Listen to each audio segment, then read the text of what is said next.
Anybody fly fish? Anybody fly fish? Oh, good. There's a few folks that fly fish today, so you might understand a little bit what I'm talking about. But I was about 16 or 17 years old when I again went on vacation to the Upper Peninsula of Michigan. How many of you guys know where that's at? Raise your hand. No, wrong. Remember, this is the Lower Peninsula.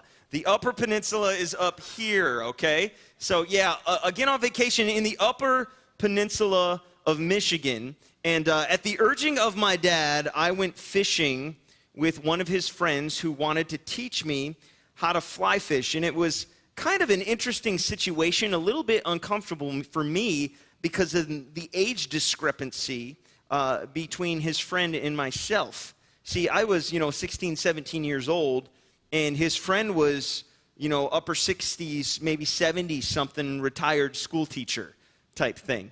And what I didn't know is my dad wasn't going with us.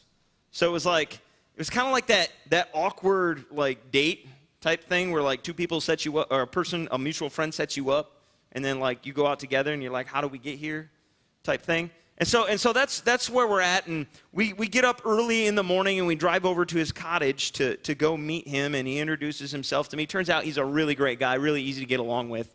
And he says, now, Tim, before we go, I need to teach you some things. It's like, okay, we can handle that. And he hands me this fishing fly rod, much like this one, and he says, okay, now when you're fly fishing, there's some really important things to know. A lot of guys you'll watch, and they do a whole body thing, right? They're got their line in their hand, and they're going back and forth like this. He says, I find that it takes a lot of energy to do. So in starting you out, I want to teach you something a little bit different to do. And I was like, okay. And he says, what I do is I like to take my elbow and just pretend it's stuck at my hip. And then I just pivot at my forearm and go back and forth at 10 o'clock and 2 o'clock. And it's easier for me now, but back then it was really hard because my idea of fly fishing was doing this the whole time. But you're moving your whole body. And so I'm wrestling my elbow to keep it down at my side and, finally getting this motion going. And then he starts to explain to me that it's important when you're going back and forth with your fly rod to make sure your line is all the way out before you bring it back. Because if you got some line out and you're back here and ready to throw it forward and your line doesn't have tension on it, it's not all the way extended, when you go forward and stop, it's just going to all fall at your feet. And when you're fishing out of a canoe or on the river, that's really frustrating to deal with. And so he's saying, always make sure that you have tension on your line as you're going back and forth. And I'm thinking, wow, these are really good tips that I am getting here. And so, the other thing he shared with me is some people, if you've ever watched a fly fisherman, some people when they fly fish, they have their fly up in the air more than on the water. They're just back and forth, back and forth. And it's these aren't flying fish that we're looking for, okay? They're in the stream. So in order to catch them, you actually have to have your fly in the water. And he said that's really important. So, he kind of goes through the basics of fly fishing with me and what all I need to do. And then we jump in his truck and we head out to this river. I think it was called the Stutz. And we went out there and we got in this canoe and we went upstream.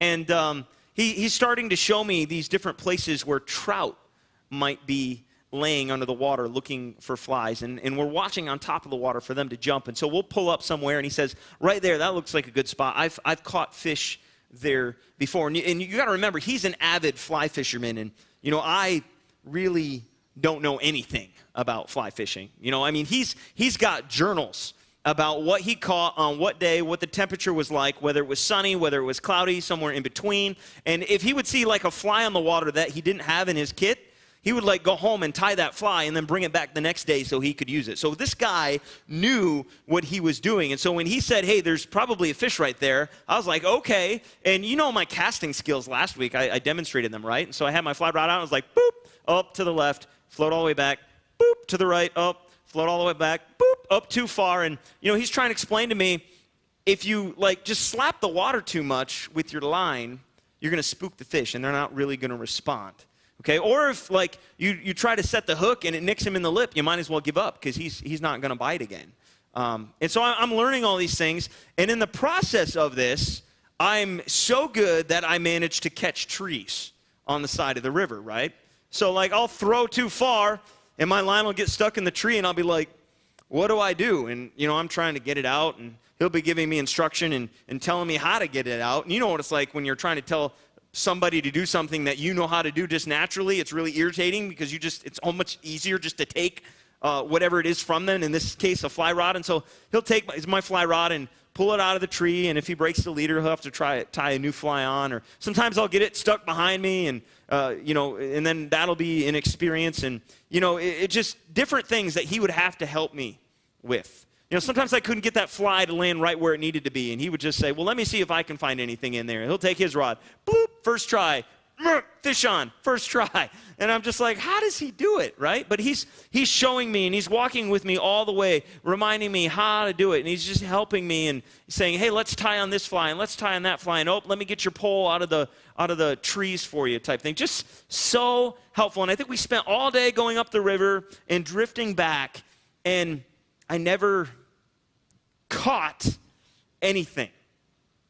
And we were almost all the way back when he said, try right there, Tim. And so I threw my line out somewhat okay, and all of a sudden I felt this like jerk on it. And I just let the rod do the work, pulled the tip up into the air, and suddenly I got a brook trout on the end of my line, and I'm just pulling it in as fast as I can, and I'm playing with him, and we get him in the net into the boat, and he goes, there, Tim, you caught your first fish. And I had this nice little 12-inch brook trout. And my friends, that may not seem like a big deal to you. That may not be inspiring or exciting to you. But for me, it was amazing. I had worked all day to catch that one little brook trout. Incredibly rewarding. And if it wasn't for Don, I never would have caught that fish. If it wasn't for him teaching me how to fly fish and all the help that he offered me, I wouldn't know how to do this amazing sport, or even art, as some would call it. If it wasn't for him, I wouldn't know how to do that.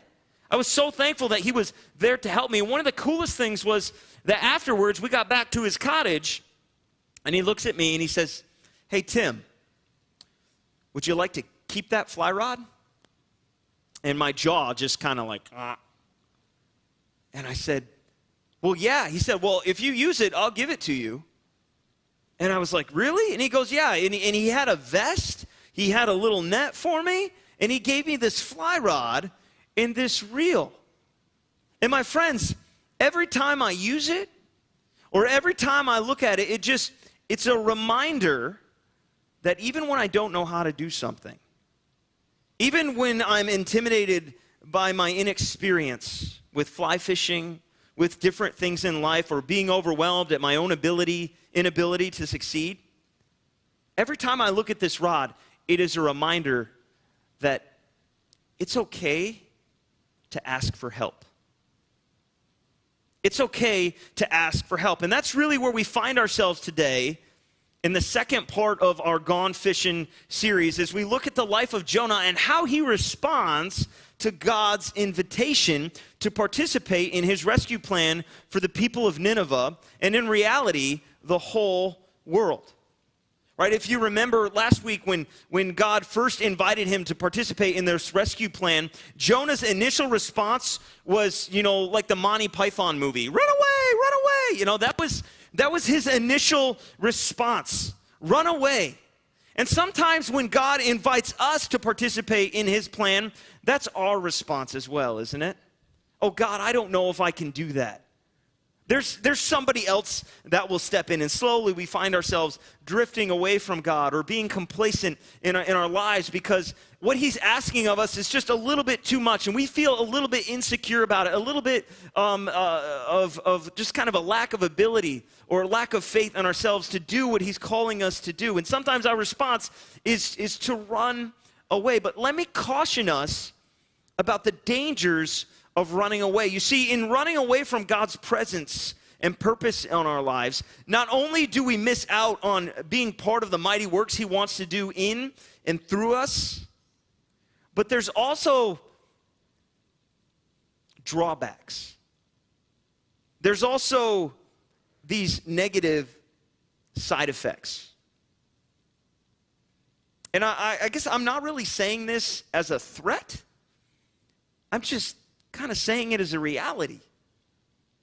Scripture tells us that every good and perfect gift comes from above. Scripture tells us that the thief comes to steal, kill, and destroy, but that Jesus came to give life and give it abundantly. Jesus said, I am the way, the truth, and the life. And we distance ourselves from God's purpose and plan and presence in our life. Just think about what we're distancing ourselves from. There's negative side effects to that. And as we look at the life of Jonah, we see those play out. Sometimes we don't see those side effects as all that negative. Sometimes we label them as freedom. I can do what I want to do, and I want to live my life the way I want to live it. And we're like, yeah, there's no negative side effects there. Well, look what happened to Jonah. His side effects were enormous. Enormous in the size of the fish that ate him. Enormous in the sense that they were in this big storm, and he was running away from God's power and presence in his life, like 2,400 miles away type thing, as far as he possibly can from Nineveh. And when this storm kicks up and the lot falls to him and everybody says, what'd you do? He says, I don't know, just throw me into the sea. It'll make it better. And so he gets chucked into the sea. That's an enormously negative effect. And here he's drowning in the middle of an angry sea. And you would think this would be the end for Jonah. But at the end of Jonah 1, we read in verse 17 of chapter 1, God isn't quite done yet with Jonah. He hasn't given up on Jonah. And I'm so thankful that God doesn't just give up on people. God doesn't just give up on us. He doesn't just give up on society. In fact, in verse 17, he tells us, now the Lord provided a huge fish to swallow Jonah. Talk about a rescue plan, right? Here, let me eat you. He's swallowed by a huge fish, and Jonah was in the belly of the fish for 3 days and 3 nights. And you're like, come on, Tim. Come on. Are you serious? And one could argue, is this literal? Is he really in the belly of a fish, or is this some type of parable? Some type of allegory? And to be honest, there are different interpretations. You will find different interpretations. But based on many of the theologians that I read, based on my assessment of the text, as well as people way smarter than me, this is still historical narrative. Still historical narrative that lends itself to describing an actual event. Especially since it concerns real historical people, real historical places, and fits within the timeline and is corroborated by other prophetic events. But even if we struggle with that, I think we can all agree that Jonah's in a bad place. You read his prayer, you read his description. We can all agree that Jonah is in a bad place. He's running from God's call on his life. And his whole world, if you read this prayer, is literally crashing down around him. And he's gasping for breath. He's gasping for light. Because apart from God, apart from his power and presence, we don't get to experience the fullness of life. Life does not exist in the way that it's meant to be experienced. And in a desperate plea, we read in Jonah chapter 2, from the inside of the fish, Jonah prayed to the Lord his God. He said, in my distress, I called to the Lord, and he answered me. From the deep, in the realm of the dead, I called for help, and you listened to my cry. You hurled me into the deep, into the very heart of the seas, and the currents swirled about me. All your waves and breakers swept over me. I said, I have been banished from your sight.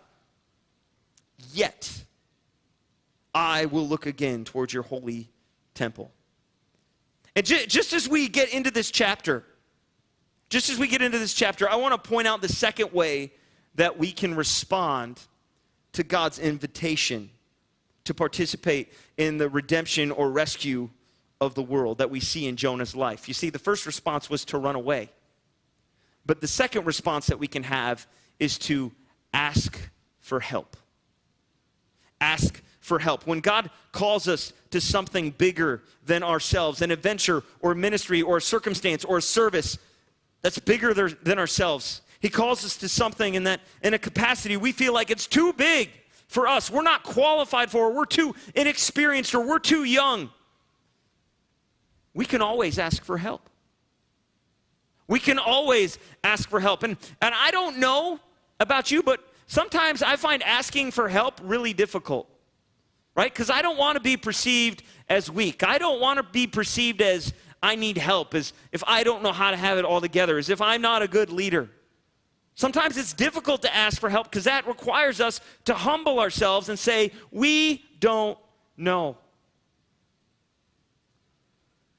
But when we're participating in things bigger than ourselves, just like my experience with fishing with Don and my dad, we need to look for help outside of ourselves. We need to look outside of ourselves. You know, they helped me learn how to fish, but we're talking about a much bigger scale here. We're talking about the invitation that Jesus calls us to reach lost people, to go fishing for people. And we need to learn to ask for help in that because God has promised us himself as our help through his Holy Spirit, as our sustainer, as our provider. I mean, look at Jesus' words to his disciples in Matthew 28, chapter 20, just a few years after his initial invitation for them to go and fish for people and bring people into the kingdom of God. He says, okay, go, I'm going to teach you how to fish for people, right? And this is his last words in Matthew 28, 20. And surely I am with you always. When you need me, I'm there. When you need help, I'm there. We can respond to God's invitation by asking for help. And so Jonah, drowning near death in the belly of this fish, does exactly what we're talking about. He calls out to God, help me, save me. I will look again to your holy temple. And what does God do? It's at the end of verse 2. And I love this. It's what it says. He listens. He listens. He listens to Jonah's cry. And I want each of us to understand this today, that when we ask God for help, when we cry out to him, he listens. He hears. Our cries don't fall on deaf ears. And I don't know about you, but for me, that's extremely comforting. That's extremely encouraging to know that I serve a God who listens.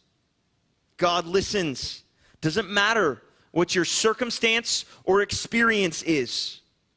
Could be COVID-19, could be depression, could be anxiety, could be trauma. But regardless of what your experience or circumstance is right now, he is always listening. And get this, by the position we see Jonah faced with in the belly of the fish, we learn that God desires we call out to him.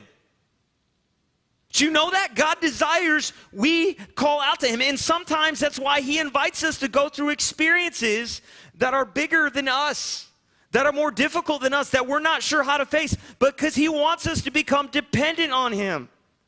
He desires that we call out to him. Isn't that amazing?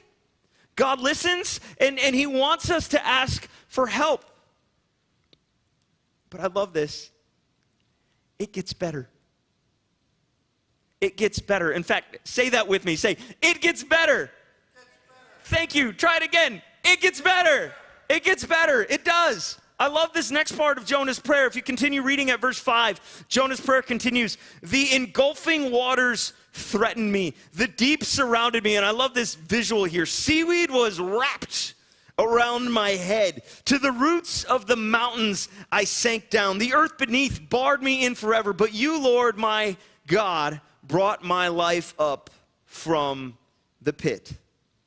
And as we reflect on this part of Jonah's prayer here, this is what we're reminded of. Not only does God listen, but God lifts up. God lifts up. Can you say that with me? God lifts up. He does. God lifts up. He does. Jonah says, you brought my life up from the pit. And the word pit is interesting here in the Hebrew because in Psalm 30, verse 3, in Job 33, verse 18, this Hebrew word pit is used as a metaphor for the grave, symbolizing death. And so when we say God lifts us up, we're not just talking about from bad circumstances. We're not just talking about from difficult circumstances. We're not just talking about from dire circumstances. We're talking about from the worst of circumstances. Our ultimate problem. I'm not sure if you guys know this. I'm gonna die. Do you know that? Everybody in your seat, do you know this? You're gonna die. Someday you're gonna die. Does anybody else see the problem here? There's a problem. But what does Jesus do? What does God do? He lifts up.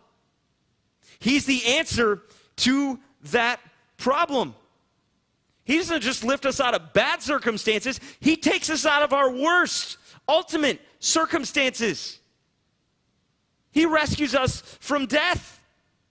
So hear me now, whatever you may be facing, whatever your circumstances are today, however far they may see beyond hope, I want you to know, I want you to understand that we serve a God who listens, and we serve a God who lifts up. But I love this because it gets better. Everybody say that with me. It gets better. It gets better. Very good, very good. It gets better.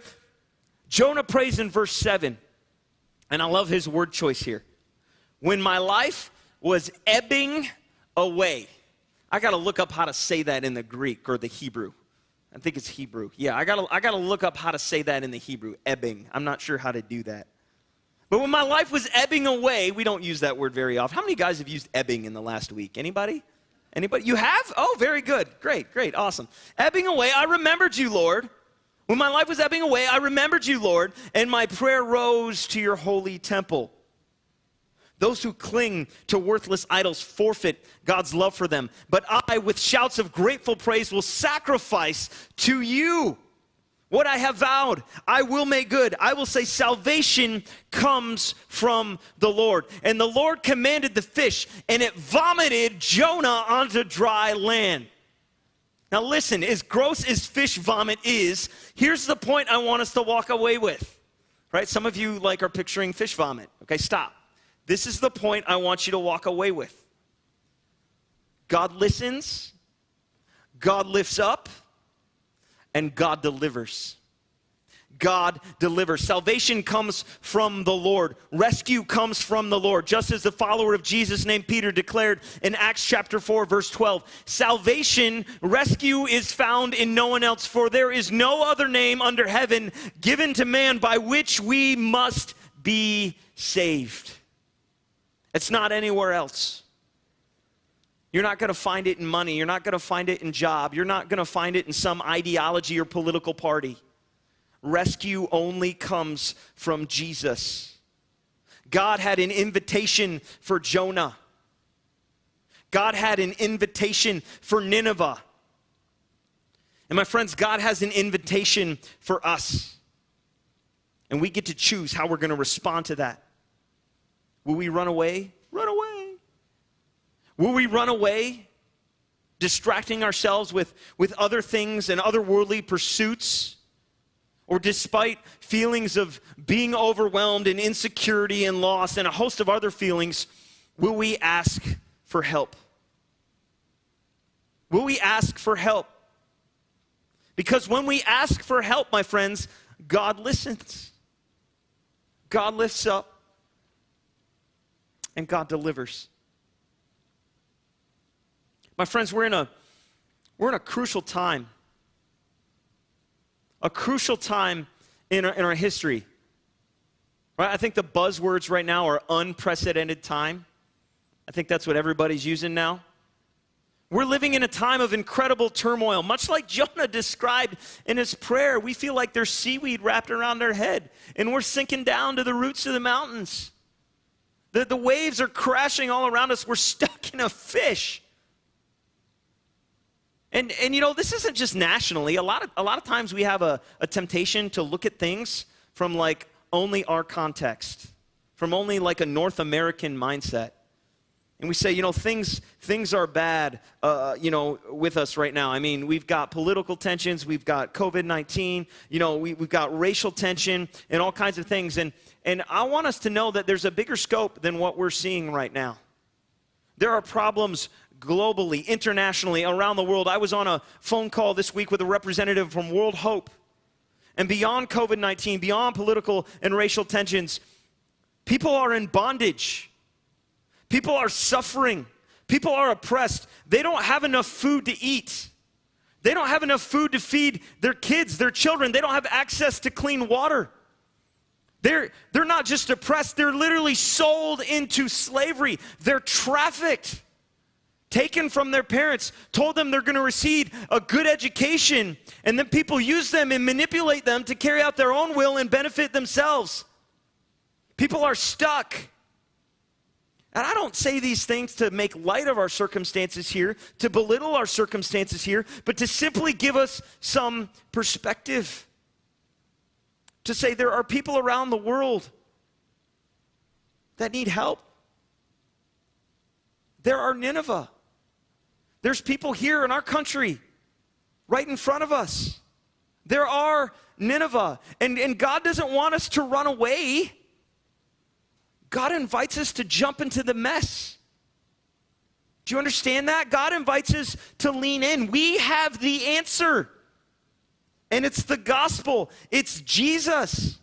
He invites us to really consider and pursue liberty and justice for all. We celebrate that on the 4th of July. But I want you to know, friends, liberty and justice doesn't come from America. It doesn't. Liberty and justice doesn't come from a political system or an ideology. It comes from Jesus and partnering with him and watching him transform lives. That's the invitation for you. That's the invitation for us to find rescue in Jesus and then partnering with him and watching him transform lives. That's the invitation for you. That's the invitation for me to find rescue and then being rescued ourselves in Jesus, to join with him in the process of rescuing and freeing other people who are caught in bondage, who are caught in sin, who are caught in oppression. Practically, that could look like a lot of different things. It could. We could live that out a number of different ways. But for right now, there's only one response that I'm looking for this morning. And if today you feel a bit like fish bait, if you know what I'm talking about when I say seaweed's wrapped around your head and you're sinking down to the roots in the mountains and you're being barred in the depths below, you know that feeling. You're overwhelmed. You don't know what to do. You don't know how to respond. There's all this stuff going on in the world around you and you've never navigated it before. And you need help. I want to invite you to call out to Jesus. You're watching online this morning and you're listening and you're like, I don't know, Tim. I don't know, that seems too easy. I want to invite you to call out to Jesus. To say, Jesus, I need you. I don't just need you in this area of my life on Sunday mornings. I don't need you in this area of my life in my quiet time. I need you every day, every moment, every week, every minute, every second of the day. I need you in my relationships. I need you in my marriage. I need you in my singleness. I need you in my addiction. I need you in my financial area. I need you in my parenting. I need you in when I'm hanging out with my friends. I need you every single moment of every day because Jesus, I am sinking and I need you. And if that's you today, I want to challenge you as we pray, to just simply say, Jesus, I need you. You can whisper it. We're 6 feet apart. You can whisper it. You can say it in your heart. But I want to invite you, like Jonah, to cry out to Jesus today. And then after you do that, I want to invite you to follow up. I said it last week. Tackle me as I'm on my way to the next service. Say, Pastor Tim, I need Jesus. Would you pray for me? Would you encourage me? Would you help me? Talk to the other staff members. Maybe if you need some time to think or process it. Send me an email later this week. Tim, I need Jesus. I don't know what to do. I'll help you. That's what I'm here for. I'll help you. But it starts with a willingness to say, Jesus, I need you in my life. Because I want to help you get from a place of feeling overwhelmed and not like knowing where you need to go to a place of victory. Others of us, we've experienced that rescue, but God is calling us to go to Nineveh. God is calling us to bring hope to the people in our lives who desperately need to know him. He's calling us to be intentional about going. And maybe we become complacent and we need to be a little bit more intentional. But he's calling us to do that. Going to our workplaces, going to our families, going to our neighbors, going to the other people groups around us. And I know that's so overwhelming, and sometimes we feel so ill-equipped. And there's a lot on our plate already, but I'm asking you to ask God for help. That's where it starts. God, help me. God, give me the time, give me the strength, give me the energy, give me the will, give me the wisdom, give me opportunities to have conversations with other people about you. God is inviting us into this message. I want to encourage you. Would you just do this for me? Make this a regular part of your prayer life. God, use me. Would you do that? Make that a regular part of your prayer life. God, use me. And I'm going to tell you that's a dangerous prayer. Because I believe when we go in with an attitude and a willingness for God to use us, he's going to start to work in our hearts. He's going to start to work in our lives. And he's going to bring many people who are living in bondage into only the freedom that he can give.